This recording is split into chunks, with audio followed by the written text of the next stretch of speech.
Yan guys, ako'y nakaligo na. Yan, nabawasan na po yung ating puti. Ako'y nagpakulay kanina. So, yan. Salamat po sa aming mayora. At salamat po sa kaibigan ko si Albert. Yan po yung ano, kasi may parlor po yun. So, okay na ito. Pag mawawala din yung mga nandyan. Libre eh. Diba? Medyo matagal din naman daw to, sabi nung ni Kuya Albert. So yan guys, medyo nabawasan yung stress ni Ate B, ni Ate Babes. Yan. Yan. Hindi na ako masyadong maiilang na gaganyan ko lagi. Kasi ang dami ko ditong puti actually.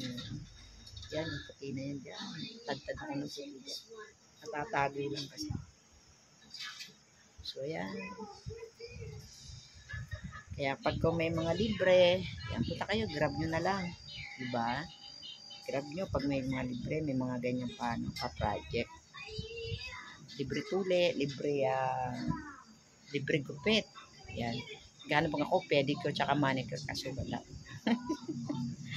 So, yan lang po guys. Yan. Thank you so much sa lahat po nanood ng aking mga vlog dyan na wala namang ano. Pagtyagaan nyo na. Salamat po. Thank you so much. And God bless po sa ating lahat.